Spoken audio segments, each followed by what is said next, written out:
Assalamualaikum warahmatullahi wabarakatuh. Selamat datang di channelnya Destri Carlina. Hari ini saya ingin berbagi ke teman-teman semuanya tentang hal-hal apa aja sih yang bikin TMS alias tidak memenuhi syarat dalam pemberkasan CPNS.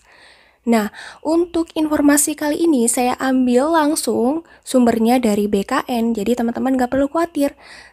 Ini terverifikasi dan tervalidasi 100% ya dari narasumber verifikator untuk pemberkasan di BKN. Hal pertama yang perlu teman-teman ketahui yang menyebabkan TMS atau tidak memenuhi syarat adalah batas usia pelamar.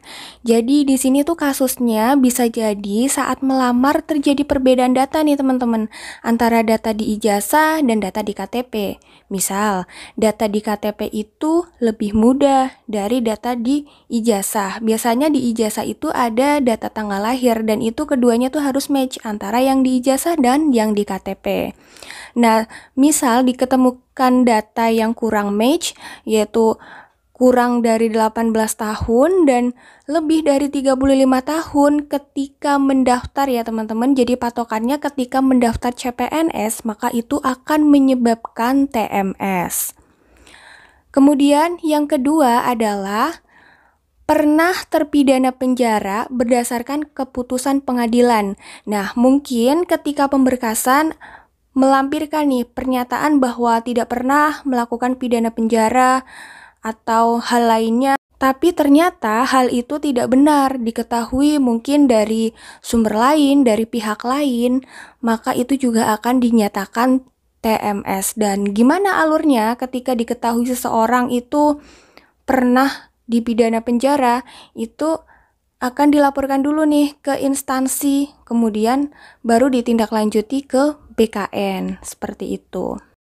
Kemudian yang ketiga yang menyebabkan TMS adalah pernah diberhentikan dengan hormat tidak atas permintaan sendiri.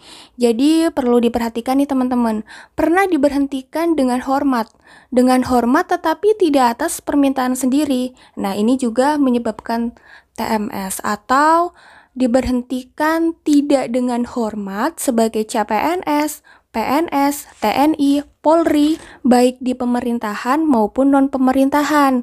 Misal pegawai swasta, BUMD, atau BUMN, itu juga termasuk ya teman-teman. Jika diketahui hal tersebut akan menjadi berkas TMS. Kemudian yang keempat yang menjadikan TMS adalah peserta menjadi anggota atau pengurus parpol atau terlibat politik praktis nih teman-teman. Nah, di sini juga namanya itu harus bersih, menjadi anggota pengurus atau terlibat partai politik sebelum daftar CPNS ya teman-teman. Jadi ketika proses seleksi CPNS yang bersangkutan itu sudah tidak menjadi anggota parpol dan juga pengurus parpol. Nah, jadi sebelum mendaftar, ketika memang sebelumnya aktivitasnya adalah berada di salah satu parpol, yang bersangkutan itu harus mengundurkan diri terlebih dahulu sebelum mendaftar CPNS. Dan ada surat pemberhentian dari pengurus partai politik yang bersangkutan.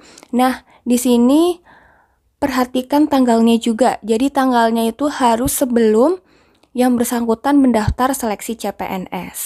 Kemudian yang kelima adalah ketika dokumen tidak lengkap, kemudian tidak dilengkapi sampai batas waktu yang ditentukan, itu juga akan menyebabkan TMS. Jadi maksudnya nih gimana nih teman-teman? Dokumen tidak lengkap, kemudian tidak dilengkapi.